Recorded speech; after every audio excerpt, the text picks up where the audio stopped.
know it's irrational. I know it's not logical. It's a trick of technology, nothing more. But I can't help myself. I need to see her again, to tell her how sorry I am. It's only when the people you love are gone that you really take a hard look at your life, at the actions you did and didn't take. It's only then that you can be honest with yourself about how you treated them when they were alive. So even if it's not really her, even if it's just an exact copy of her taken from her online presence and recorded phone calls and videos, I still want to see her again, to apologize. I know it's more for my own sake than for hers, of course. There's no doubt about that. So I take the package inside from the mailbox, my hands shaking. Tossing the other mail onto the dining room table, I head for my office. This house is haunted by the memories of her. From the curtains to the paintings on the wall to the lingering scent of her perfume. She's everywhere and nowhere. And I can't bear to make any changes. It would be like giving her up for good. I sit down in front of my computer and rip open the small box. There's a black clamshell case inside. Tossing the box on the floor, I set the case on the desk and open it up. 2 gleaming silver nodes sit there like pearls made by some robotic oyster. Firing up my computer, I quickly get onto the dark web and navigate to the website that offers the service. Having already paid my cryptocurrency, I log in and go to the appropriate page. Everything is already set up. All I have to do is connect the nodes through my computer's Bluetooth system. I grab the 2 nodes and place them on my head, each on one temple. Then I click the pair button on my screen, quickly moving my hands and pressing the nodes for 3 seconds at the same time. A translucent bluish word pops up in my vision, floating halfway between my face and my computer screen. Paired. Then the word changes, replaced with a sentence. Speak your command. Show me my wife. Show me Alana Chavez. A 3D spinning circle replaces the words. I wait impatiently while the system loads. After a few seconds, I stand up and pace in the office. Suddenly, a 3D representation of her flickers into view in front of me. I freeze, staring at her. She's wearing her favorite summer dress, her dark hair spilling over her shoulders. Her deep brown eyes meet mine, and she smiles. Jerome? Oh my God, Jerome! It's so good to see you. I flinch at that, but manage to keep the smile on my face. Baby, I say, I miss you so much. God, how I miss you. I miss you too, she says. But you're here now. Tell me everything. Tell me how you've been. The sight of her standing before me and the sound of her voice start the tears. But I spend a few minutes telling her about what the past few months have been like. I'm working up to an apology, but the words keep getting stuck in my throat. Listen, I finally say. I need to say something. What is it? Alana suddenly flinches, like she's been hit in the back. She cries out, the sound making me cringe. What's wrong? They're hurting me, she cries. Why? Make it stop, Jerome, please. Who's hurting you? I don't see anyone. Just make them stop. A window pops up in my vision. It says, $500 to end Alana's suffering. Fine, I shout over Alana's screams. Yes, pay it. Enter your wallet address, the window says. I move to the computer, copying my crypto wallet address and pasting it into the space provided. It does its thing, and then Alana suddenly stops screaming. Are you okay? She nods. Thank you, baby. Thank you. I'm okay now. Breathing heavily, I nod. But then a sudden rush of anger invades my skull. I just paid $500 to end the suffering of a fake representation of my late wife, and I did it without so much as a second thought. I'd been wondering about the legitimacy of this setup. I'd only paid around $1,000 for the account and the nodes, a small price to pay for seeing the love of your life again, and it had seemed like a deal, until now. This is where they made their money. I mean, who wouldn't pay to end their loved one's suffering, even if they knew logically that it wasn't really them? Talk to me, baby, Alana says. What are you thinking about? You know I hate that question. I snap without thinking, anger still flaring my insides. Well, I wouldn't have to ask it if you would actually talk to me once in a while, she says. It really is a good fake. How many times have we had this argument? Too many to count. Falling into old habits is easy. I don't need to share every goddamn thought with you. A man needs to keep some things to himself. Oh, bullshit. That's just what men say who don't have a worthwhile thought in their head. You always were an idiot. I can't believe I ever married you in the first place. Fuck you! I screamed. I can't believe I put up with 10 years of marriage to such a conniving bitch! Alana's about to answer, but then she screams out, thrashing again as unseen assailants hurt her. This time, the sound doesn't make me cringe. This time, it's like music to my ears. I'm sorry, she cries. I'm sorry, I didn't mean it. Help me. That same message pops up again. $500 to end Alana's suffering. It only serves to anger me further. Please, she screams. You know what? I say. I'm not sorry I killed you. The whole point of this ridiculous exercise was to apologize to you. But seeing you again just reminds me why I did it in the first place. If Alana hears me, she doesn't show it. She's still writhing and screaming out. I sit down in my desk chair and watch her. But after about a minute of this, I break down and pay the $500. Thank you, she says. I rip the nodes off my temples and throw them on the floor.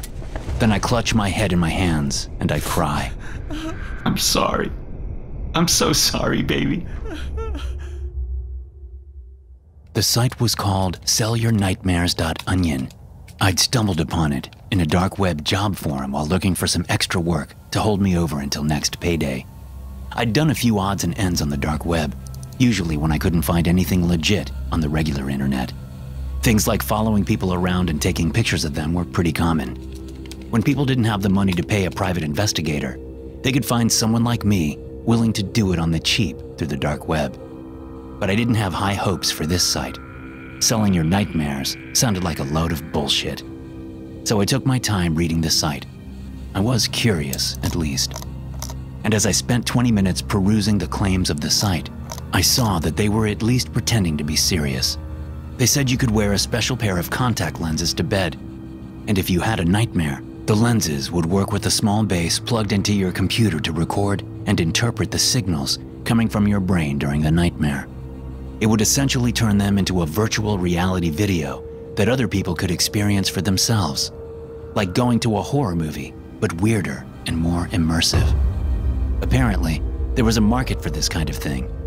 After spending a good amount of time exploring the dark web, I wasn't surprised. There was a market for every little weird thing you could think of.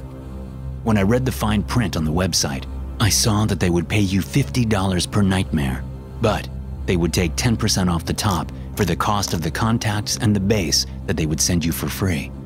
If you didn't use the thing, you'd have to send the equipment back or pay for it out of pocket.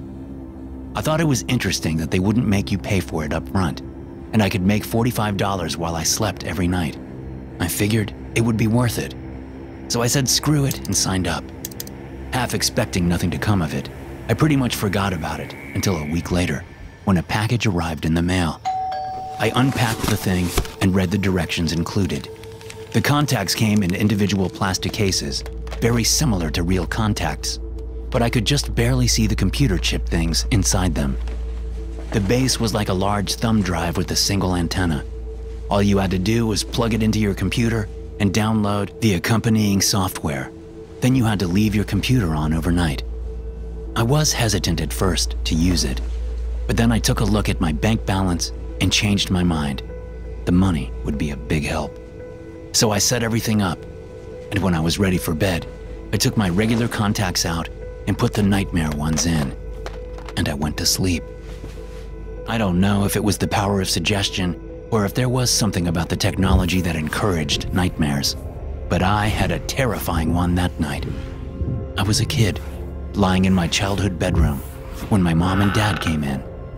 At first, I thought they were going to tuck me in for bed, but when they got closer, their eyes were too big and completely black, and their mouths were full of jagged teeth. They attacked me and started ripping me apart, eating me alive. I awoke abruptly when my mom chomped down on my face. My heart was thudding and I was drenched in sweat. But after I moved to the other side of the bed, I was able to get back to sleep. The next day, I got a notice that $45 had been deposited into my crypto wallet. That was all I needed to see. For the next few weeks, I wore the contacts to bed and had nightmares every night. They grew more and more vivid and seemed to last longer and longer, although it's nearly impossible to tell time when you're dreaming. One night, I even realized I was asleep and dreaming. I guess that's known as a lucid dream. I was able to take control of the nightmare, and when that happened, I started flying around and having a good time. I knew nothing could hurt me because I was dreaming. The next day, I still got paid for that nightmare, even though I'd made it not a nightmare after a few minutes. So when I went to bed the night after that, I was hoping something similar would happen again. The nightmare that came to me was like nothing I'd experienced before. I was preparing dinner, chopping vegetables, when I cut open a bell pepper. Instead of the little seeds, hundreds of slithery black bugs poured out. They rushed to the hand holding the bell pepper and quickly crawled under my fingernails, burrowing into the soft skin there.